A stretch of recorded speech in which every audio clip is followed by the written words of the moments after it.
আমি 3টা কোম্পানিতে চাকরি করছি, সেখানে আমি চাকরি করতে পারি নাই।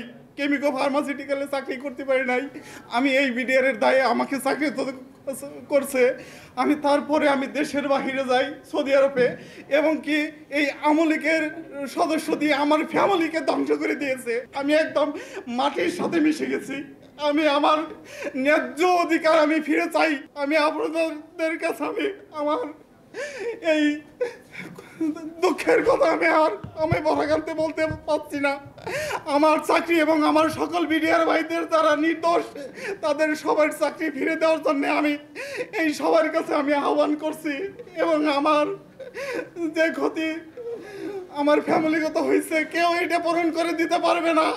আমি প্রধান উপদেষ্টার এবং আমি মাননীয় স্বরাষ্ট্র উপদেষ্টার কাছে আমি আকুল আবেদন করছি যে আমার এই সাধারণ নিরহ বিডিআর যারা আছে, তাদের যে চাকরিচ্যুত হয়েছে, তাদের প্রত্যেকটি সদস্য ধ্বংস হয়ে গেছে। আমার মতো সবাইকে আপনারা ক্ষমার দৃষ্টিতে দেখে তাদের চাকরিটা পুনরায় পুনর্বহাল করবেন, আমার এই দাবি। আমি একজন অযোগ্য সন্তান।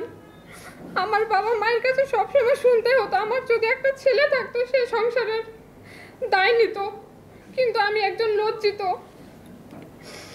আমি আমার বাবা মায়ের পাশে দাঁড়ানোর জন্য আমি ছেলের মতো একটা কর্তব্য পালন করতে চেয়েছিলাম। আমি ছোট একটা গ্রামীণ ফোন কল সেন্টারে কাজ করে তারপর আমি আমার বাবার চিকিৎসার ওষুধপত্র জোগাড় করেছি।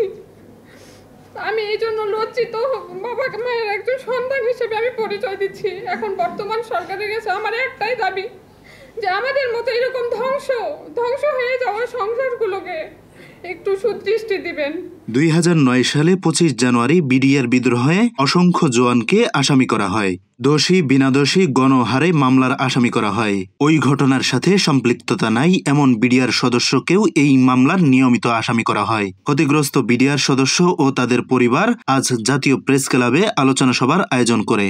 বক্তারা বলেন, মিথ্যা অভিযোগে বিচার বহির্ভূত কারাভোগ করছে বিডিআর সদস্যরা। অবিলম্বে মুক্তি ও ক্ষতিগ্রস্ত পরিবারকে পুনর্বাসনের দাবি জানান বক্তারা। একই সাথে যাদের চাকরির বয়স আছে তাদেরকে চাকরিতে পুনরায় বহাল করতে হবে এমন জোর দাবি জানান বহিষ্কৃত বিডিআর সদস্যরা।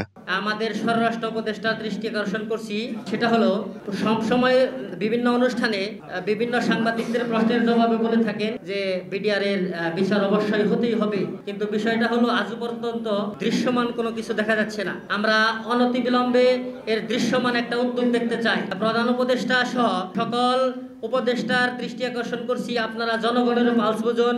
এই দেশের 18 কোটি মানুষের মধ্যে 17.5 কোটি মানুষ বিডিআর এর পুনর্বহাল চায়। এই কথাটা যেমন একদম দিন এবং রাত্রি সত্য, বিষয়টাও সেরকম সত্য। অনেক ভালো ভালো ইতিহাস আছে। বিডিআর এই দেশকে, তদানীন্তন ইপিআর এই দেশটাকে স্বাধীন করেছে। আমি বলবো অনেক ঐতিহ্যবাহী ইতিহাস রয়েছে বিডিআর এর। এটাকে কলঙ্কিত করার জন্য অনেক সংস্থা এর পিছনে লেগেছিল। আপনারা জানেন বড়ইবাড়িতে ইন্ডিয়ার সাথে আমাদের যেই ঘটনা, সেখানে আমরা কঠিন ভাবে প্রতিহত করেছি আমাদের শত্রুপক্ষকে। বিডিআর এর প্রতিটি জওয়ান তারা সৎ এবং আমি বলবো নির্ভীক দেশপ্রেমিক। এবং আমি বিডিআর এর ডেপুটি অ্যাসিস্ট্যান্ট ডাইরেক্টর হিসাবে আমি মারির সাথে ছিলাম যখন এই ঘটনা পিলখানায় ঘটে। তখন একটা বিচ্ছিন্ন হিল ট্র্যাক্ট এলাকা, আপনারা সবাই জানেন, সেখানে কোনো কমিউনিকেশন ছিল না। বাইরের এইরকম যতগুলো সেক্টর ব্যাটালিয়ন আছে তারা কিছুই জানে না। হঠাৎ করে এই ধরনের পরিকল্পনা এবং এই হত্যাকাণ্ড হয়েছে। আমি বিস্তারিত কিছু আর বাড়িয়ে বলতে চাই না, সংক্ষিপ্ত বক্তব্যে আমি এই বলতে চাই, যারা বিডিআর এর এই হত্যাকাণ্ডের সাথে, এই ষড়যন্ত্রের সাথে যাদেরকে সম্পৃক্ত করা হয়েছে, আমি তাদের মুক্তি চাই। আমি তাদের মুক্তি এবং তাদের পুনর্বহাল চাই।